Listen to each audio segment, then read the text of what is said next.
నమస్తే welcome to our channel. Ram Charan fans ఎంతగానో ఎదురు చూస్తున్న గేమ్ చేంజర్ మూవీ రాబోతోంది. సో దానికి గాను అమెరికాలో ఈ ఈవెంట్ జరిగింది. ఈ పూర్తి విశేషాలు మాట్లాడదాం. ప్రస్తుతం మనతో పాటు సీనియర్ జర్నలిస్ట్ కిరణ్ పోల్దాస్ గారు ఉన్నారు. నమస్తే సార్. నమస్తే అండి. సో ఫ్యాన్స్ ఎంతగానో ఎదురు చూసే గేమ్ చేంజర్ మూవీ ఈవెంట్ అమెరికాలో పెట్టారు. సో అమెరికాలో పెట్టడానికి ఏంటి రీజన్? అసలు ఇక్కడంతా కాదనుకొని అక్కడికి వెళ్ళారు. And at the same time నాకు ఇంకా చాలా క్వశ్చన్స్ ఉన్నాయి. మీరు వెంటనే ఆన్సర్ చెప్పడానికి వెయిట్ చేయకండి. సో దీంట్లో సుకుమార్ గారిని ఇన్వైట్ చేశారు. అమెరికాలో ఎందుకు పెట్టారు? అమెరికా ఇవాళ మనం ఒకప్పుడు ఏంటంటే అండి, భారతదేశంలో మనకి తెలుగు వాళ్ళంతా నివసించేది ఒక ఆంధ్రప్రదేశ్లోనే ఉండేది. ఇవాళ తెలుగు వాళ్ళు అభివృద్ధి చెందారు, అనేక ప్రాంతాలకు వెళుతున్నారు. నిజంగా చెప్పాలంటే రెండవ మాతృభూమిలాగా ఉంటుంది అమెరికా. అమెరికాలో అత్యంత ఎక్కువ మంది తెలుగు వాళ్ళు ఉంటారు. సో ఆ తర్వాత లండన్లో ఉన్నారు, ఆస్ట్రేలియా, న్యూజిలాండ్, ఇలా చాలా ప్రాంతాలకు తెలుగు వాళ్ళు వెళ్ళారు. కానీ వాళ్ళు ఎంత వెళ్ళి ఎంత చేస్తున్నా, ఎంత డబ్బు సంపాదిస్తున్నా కన్న తల్లి మీద, మాతృభూమి మీద వాళ్ళకి మమకారం చావదు. వాళ్ళు మొన్నటికి మొన్న మనం తెలంగాణ ఏపీ ఎన్నికలు చూసుకుంటే అమెరికా నుంచి, లండన్ నుంచి, కువైట్ నుంచి, దుబాయ్ నుంచి అనేక మంది వచ్చి ఓట్లేసి వెళ్ళారు. ఓటు విలువ ఏంటో ఆ రోజు చెప్పారు వాళ్ళు. మన మాతృభూమిలో మనకు కావాల్సిన ప్రభుత్వాన్ని ఏర్పాటు చేసుకోవాలి కదా. ఇక్కడ జరుగుతున్న పరిణామాల పట్ల కుమిలిపోయేవారు వాళ్ళంతా. అయ్యో ఏంటి నా భారతదేశంలో, నా రాష్ట్రంలో ఇలా అవుతోంది ఏంటి అని వాళ్ళకి అంత మమకారం ఉంటుంది మాతృభూమి మీద, ఎస్పెషల్లీ తెలుగు రాష్ట్రాల మీద. కాబట్టి వాళ్ళకి మనం ఇచ్చే ఒక ప్రేమ ఏంటి అని ఇండస్ట్రీ నుంచి వీళ్ళు ఆలోచించారు. గేమ్ చేంజర్ నిర్మాతలు కావచ్చు, హీరో కావచ్చు ఆలోచించారు.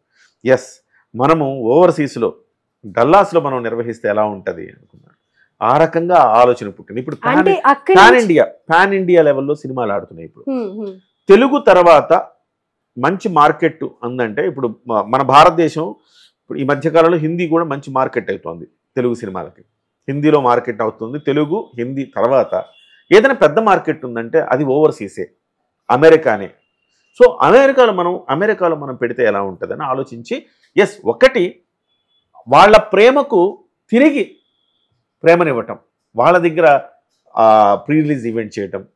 రెండు, అక్కడ అమెరికాలో చేయటం ద్వారా ఇది పాన్ ఇండియా సినిమా మాత్రమే కాదు, పాన్ వరల్డ్ సినిమా అని చెప్పటం. వరల్డ్లో ఉన్న తెలుగు వాళ్ళందరూ కూడా చూడాలి అని చెప్పటం. ఇక మూడోది ఏంటంటే దీనికి ఒక బజ్ క్రియేట్ చేయడం. ఈ మూడు రీజన్స్ తోటి అమెరికాలో చేశారు. అమెరికాలో చేసిన తర్వాత ఆగదు ఇదేమి. మళ్ళీ మనకి ఏపీలో చేస్తారు, అంటే మీ తెలంగాణ ఆ ఏపీలో ఒక చోట చేస్తారు, మళ్ళీ హిందీలో ఒక చోట చేస్తారు. హిందీలో ఆల్రెడీ చేశారు, మీకు గుర్తుందో లేదో, లక్నోలో చేశారు ప్రీ రిలీజ్ ఈవెంట్, లక్నోలో చేశారు. ఇంకా ఇతరత్ర ప్రాంతాల్లో కూడా చేసే ఆలోచన వాళ్ళకు ఉన్నది. కానీ అయితే తొలి తెలుగు సినిమా ఇలాగా ప్రీ రిలీజ్ ఈవెంట్ అమెరికాలో చేసుకున్న తొలి తెలుగు సినిమాగా ఒక రికార్డులకు ఎక్కింది. రేపు మాపు మళ్ళీ డాకు మహారాజు కూడా ఉంది. ఇదే నెలలో చివరి వారంలో డాకు మహారాజు కూడా అమెరికాలోనే చేస్తున్నారు ఈవెంట్. అది రెండో సినిమా. ఇక్కడ సిచ్యువేషన్స్ బాలేవని అక్కడ చేశారని అయితే ఏమీ లేదు, అట్లేమీ లేదు. అలా ఏముంది, సిచ్యువేషన్స్ బాగలేకపోవడానికి ఏముంది, బ్రహ్మాండంగా ఉన్నాయి. ఇవాళ మళ్ళీ ప్రభుత్వాన్ని అడిగితే ప్రభుత్వం అనుమతిస్తుంది, ఏదో గ్రౌండ్లో పెట్టుకుంటారు, బ్రహ్మాండంగా చేస్తారు, అని అందులో డౌట్ ఏం లేదు. వాళ్ళకి ఒక గిఫ్ట్గా, వాళ్ళకు ఒక గౌరవం, వాళ్ళకు ఒక ప్రేమను పంచడం అనుకోండి. ఆ రకంగా అమెరికాలో చేశారు. చాలా చాలా అద్భుతంగా జరిగింది ఆ కార్యక్రమం. అనేక మంది లోపలికి ఎంట్రీ లేక బయటే ఉండిపోయారు. మనము అమెరికాలో చాలా బిజీగా ఉంటారు కదా, మనలాగా హిట్ చేయొచ్చా అని చాలా మందికి సందేహాలు ఉండేవి. ఎంత అంటే హాల్ నిండిపోయి పెద్ద ఆడిటోరియం తీసుకున్నారు. ఆడిటోరియం నిండిపోయి బయట కూడా జనాలు వెయిట్ చేస్తూ, బయట స్క్రీన్లు పెడితే ఆ స్క్రీన్లో చూసుకుంటూ నిలబడి చూసుకుంటూ ఉన్నారు చాలా మంది. సో మన ఎన్విరాన్మెంట్ అక్కడ కూడా కనిపించింది అన్నమాట. అసలుకి అక్కడికి వెళ్ళిన తర్వాత ఇది అమెరికానా లేకపోతే మన హైదరాబాద్ అర్థం కాదు. ఆ రకమైన జనం సందోహం వచ్చింది. అసలు రామ్ చరణ్ ఎంట్రీ సీన్ అయితే అద్దరిపోయింది. ఆయన పైనుంచి ఇలా దిగుతాడనమాట. ఆయన స్టేజ్ మీదకి దిగుతున్నప్పుడు కేరింతలతోటి అసలు ఇందిరా బాబు ఇది అమెరికాలో ఉండేవాళ్ళేనా, ఒక్కొక్కళ్ళు ఎంతంత చదువుకొని ఎంతో నాలెడ్జ్ ఉంటే అమెరికా దాకా వెళ్తారు కదా. అమెరికాలో పెద్ద పెద్ద ఉద్యోగాలు చేస్తున్న వాళ్ళు అంటే అందరు చిన్నపిల్లలు అయిపోయి గేమ్ చేంజర్ ఈవెంట్లో కేరింతలతోటి, హర్షధ్వానాలతోటి ఆయనకి స్వాగతం పలికారు. ఆ తర్వాత కొన్ని ఈవెంట్లో కూడా చాలామంది చాలా చక్కగా మాట్లాడారు. ఈవెంట్ కూడా ఒక సూపర్ బజ్ని క్రియేట్ చేసిందని చెప్పాలి. ఓకే, సో బజ్ అయితే క్రియేట్ చేయడానికి కూడా ఇది ఒక స్కోప్ ఉందన్నమాట. అండ్ నెక్స్ట్ సుకుమార్ గారి గురించి అడిగాను నేను మిమ్మల్ని. సుకుమార్ గారు రావడానికి రీజన్ ఏంటి? సుకుమార్ గారు రావడానికి రీజన్ ఏంటంటే ఆయన ఇప్పుడు పుష్ప 2తో బ్లాక్ బస్టర్ కొట్టాడు. అలాంటి నిర్మాతను అక్కడికి పిలవటం రీజన్ 1. అలాంటి నిర్మాతను అక్కడికి పిలిస్తే ఎలా ఉంటుంది కాబట్టి ఆ నిర్మాతను పిలిచారు. మీరు చూడండి సుకుమార్ గారు తన పుష్పకి కూడా రాజమౌళి గారిని పిలిచారు. ఎందుకు? రాజమౌళి గారు హిట్ ట్రాక్ ఉన్న డైరెక్టర్ కాబట్టి, బాహుబలి 2 ద్వారా ఆయన చాలా ఖ్యాతి గడించాడు కాబట్టి. అలాగే ఇవాళ పుష్ప 2కి ఏ రకంగా అయితే రాజమౌళి గారిని ఆహ్వానించారో ఈ సినిమాకి ఇవి లేటెస్ట్ హిట్ కొట్టిన సుకుమార్ గారిని ఆహ్వానించారు అక్కడ. రామ్ చరణ్ గారు సుకుమార్ గారు కూడా వర్క్ చేశారు కదా. రెండో రీజన్ అదే చెప్పబోతున్నా. రెండో రీజన్ ఏంటంటే రామ్ చరణ్ గారికి సుకుమార్ గారికి మంచి ర్యాపో ఉంది. రామ్ చరణ్ గారితో ఆయన ఒక మాట అన్నాడు, మీరు అబ్జర్వ్ చేస్తే.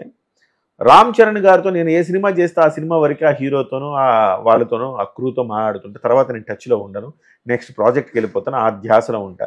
కానీ ఒకే ఒక్క హీరోతో ఎప్పుడు నిరంతరం టచ్లో ఉంటా, పర్సనల్గా కూడా మాట్లాడుతూ ఉంటా, ఆయన రామ్ చరణ్ అని చెప్పాడు. రామ్ చరణ్ అలాంటి ఒక హీరో కాబట్టి రామ్ చరణ్ కోసం వచ్చానని చెప్పాడు. రెండోది. మూడోది, ఆయన దర్శకుడుగా ఆయన శిష్యుడు ఎవరైతే ఉన్న సానా బుచ్చిబాబు నెక్స్ట్ రామ్ చరణ్ గారితో ప్రాజెక్టు మొదలైంది. ఆ రకంగా కూడా అది కూడా తన శిష్యుడు ప్రాజెక్ట్ మొదలైంది కాబట్టి ఆ రకమైన బాండ్తో కూడా ఆయన రావటం జరిగింది. ఇంకోటి ఏంటంటే ఈ శంకర్ గారి సినిమాలు చూసి నేను ఇన్స్పైర్ అయ్యేవాడిని. అసలు షార్ట్ ఎట్లా తీయాలి ఏంటి అనేది మీ సినిమాలు చూసే నేర్చుకున్నాను కాబట్టి ఆ గౌరవం ఉంది ఆయనకి, అందుకోసం ఏడుకొచ్చారు. ఇట్లా పలు రీజన్స్ తోటి సుకుమార్ గారు రావటం. సుకుమార్ గారు చాలా బాగా చెప్పారండి. జాతీయ అవార్డు కొడతాడు జాతీయ అవార్డు కొడతాడు రామ్ చరణ్ అని చెప్పారు ఆయన. అంటే రామ్ చరణ్ గారి పెర్ఫార్మెన్స్ రంగస్థలంలో అద్భుతం. జాతీయ అవార్డు రావాలి ఆయనకి, కానీ జాతీయ అవార్డు రాలేదు, త్రుటిలో పోయింది. కొంత ప్రయత్నం కూడా చేసుకోవాలి. జాతీయ అవార్డు రావాలంటే మా సినిమా ఒకటి ఉందిరా బాబు అని చెప్పాలి.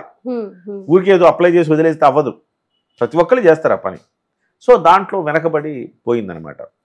ఆ తప్పు ఈసారి పుష్పకి జరగకుండా చూసుకున్నారు వీళ్ళు. సో ఇందులో రామ్ చరణ్ గారు అద్భుతమైన పెర్ఫార్మెన్స్ చూపిస్తారు. అయితే ఎస్పెషల్లీ సుకుమార్ మాట్లాడిన తర్వాత రామ్ చరణ్ ఫ్యాన్స్కు, మెగా ఫ్యాన్స్కు గూస్ బంప్స్ వచ్చాయని చెప్పాలి. ఎందుకంటే ఇప్పటి వరకు సినిమా ఎలా ఉంటుందో అన్న ఒక మీమాంసలో ఉన్నారు అందరు ప్రేక్షకులు. ఎందుకంటే మెగా ఫ్యాన్స్కి ఒక చిన్న అసంతృప్తి ఉంది. ఏంటి, శంకర్ గారి సినిమా భారతీయ 2 పోయింది, ఆయన అంత బజ్లో అంటే అంత దీంట్లో హిట్ ట్రాక్లో లేడు ఆయన. సో ఈ సినిమా మరి కొట్టగలుగుతాడా లేదా అన్న ఒక చిన్న భయంలో ఉన్నారు. దాన్ని పటాపంచలు చేస్తూ సుకుమార్ గారు చెప్పిన అంశాలు చాలా అంటే ఆయన ఏం చెప్పారు, first half super hit, interval blockbuster, క్లైమాక్స్కి వచ్చేటప్పటికి రామ్ చరణ్ నటన ఇరగదీశాడు, ఇది జాతీయ అవార్డు పక్కా దీనికి అని శంకర్ గారు కూడా చెప్పారు. సెటిల్డ్ పెర్ఫార్మెన్స్ చేశారు అని. మీకు ఇప్పుడు ఉన్న దీంట్లో ఒకప్పుడు మీరు చూశారు చిత్తూరు నాగే టైం నుంచి మీరు అబ్జర్వ్ చేస్తే ఎన్టీఆర్, ఏఎన్ఆర్ టైంలో కొంచెం over action. So settled performance అంటే ఇవాళ రోజుల్లో హాలీవుడ్లో ఎప్పుడు కూడా బిహేవ్ చేస్తారు, యాక్ట్ చేయరు. యాక్టింగ్ అంటే కొంచెం మనకి తెలిసిపోతూ ఉంటుంది, బిహేవ్ చేస్తే ఆ క్యారెక్టర్లో పరకాయ ప్రవేశం చేయడం. సో ఆ రకంగా రామ్ చరణ్ గారు బిహేవ్ చేస్తారు, ఏ పాత్రలోకి వెళ్ళినా బిహేవ్ చేస్తారు. ఆ సెటిల్డ్ పెర్ఫార్మెన్స్ రావటం ఎట్లా ఉంటుందంటే ఆ బిహేవ్ చేసి సెటిల్డ్ పెర్ఫార్మెన్స్ వస్తుంది. మీరు RRR చూశారు, RRRలో ఓపెన్గా ఉంటాడు జూనియర్ ఎన్టీఆర్, కానీ రామ్ చరణ్ క్యారెక్టర్ ఓపెన్గా ఉండటానికి లేదు. ఒకవైపు ఆయన వాళ్ళ ఆర్మీలో ఉంటాడు, వాళ్ళ పోలీస్ ఆఫీసర్గా, వాళ్ళ గవర్నమెంట్ సర్వీస్లో ఉంటాడు, బ్రిటిషర్స్ సర్వీస్లో. అదే సమయంలో తన వాళ్ళ పట్లే తాను కర్కశంగా వ్యవహరిస్తున్నాను అన్న ఒక బాధ గుండెల్లో ఉంటుంది ఆయనకి. ఆ గుండెల్లో ఉన్న బాధని చెప్పాలి, బయటపడకూడదు, కళ్ళతోనే భావాలు పలికించాలి. ఆ తర్వాత జూనియర్ ఎన్టీఆర్ గారిని కొట్టే సీన్ ఉంటుంది, కొట్టే సీన్లో ఆయన కళ్ళల్లో వచ్చే భావోద్వేగము అణుచుకుంటూ ఆయన ఏ రకంగా బిహేవ్ చేశారు, ఇది హైలైట్ అనమాట సినిమా ఎక్స్‌ప్రెషన్. సో ఇది హాలీవుడ్ సైతం ఆయన పెర్ఫార్మెన్స్ ని చాలా కొనియాడింది. ఇవాళ అంటే సెటిల్డ్ పెర్ఫార్మెన్స్ కి చిరునామా రామ్ చరణ్ అని చెప్పాలి. ఇవాళ కూడా అలాంటి పెర్ఫార్మెన్స్ గేమ్ చేంజర్లు వచ్చిందని చెప్తున్నారు. ఓవరాల్గా అమెరికాలో చేసిన ఈవెంట్ మన ఆంధ్రప్రదేశ్, తెలంగాణ, ఇండియాలో ఒక బజ్ అయితే క్రియేట్ అయింది. గతంలో లేని, లక్నోలో చేసినప్పుడు కూడా ఇంత బజ్ క్రియేట్ అవ్వాల. తమిళ అంటే అక్కడ చేయడం, సుకుమార్ సినిమా చూడడం, సుకుమార్ గారు చిరంజీవి గారు కలిసి ఇప్పటికే సినిమా చూడడము, చూసిన అనుభవాలను ఆయన పంచడంతో